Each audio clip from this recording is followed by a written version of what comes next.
All right, folks, let's go through a quick rundown of how you set and determine the angle of your adjustable base.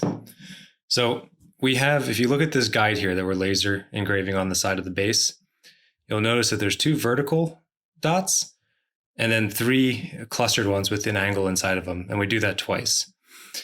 The first set of vertical dots is referring to the 2 holes that go through the center of the base. Now, one of them is obscured when you get the base in the mail. So let me show you what I'm talking about. I already have this loosened up already, but obviously if it were tight, you'd have to use the wrenches we gave you to loosen it to get to this step. All right, so as you can see, the center of the base has 2 holes. That's corresponding to these 2 circles you see here. And what you're going to do is if you look at the filled in circle, that's referring to which one you're going to run the bolt through. And then the 3 angles you see over here refer to which of the 3 holes you put the bolt through in the brace. So if I wanted to set it at 30 degrees, which is the way that these all ship, I would have to get it into both the first hole here. So that's what that filled in circle there is. And then if I want 30, I look over here and see, okay, it's the furthest position, which is this one here for the brace. So to give you an idea, I won't run the bolt through, but if you line those up, that's 30 degrees. Similarly, if you want to go to, let's say 20 degrees, right?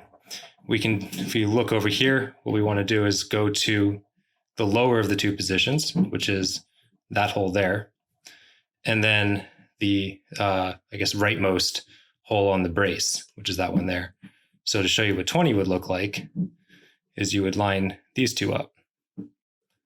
That makes sense? So if we're going to stick with 20, let's say, go ahead, push this all back together. Fasten this back on. And then you would, of course, tighten the 3 bolts. These are 3/8 inch hex.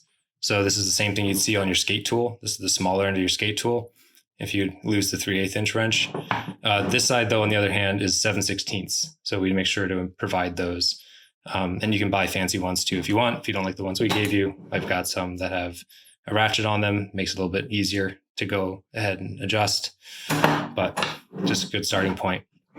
Other things I should note too, while you're looking at this as a setup. So you can see in this case, the front of the brace is sort of sticking out past. If you want, you don't have to, but if you'd like, and you don't like the way that looks, you can take this apart and you can flip the brace around. And of course, what you're still doing is you're still trying to get through that same hole. So this middle position hole, if you will, when you refer to the guide. So this can make it maybe a little more confusing when you're looking at it, but it still provides the same 20-degree angle, or whatever the indicated angle is, whether it's flipped around or not. So no concerns there.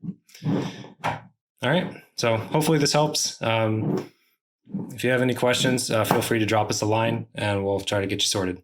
Thanks a lot.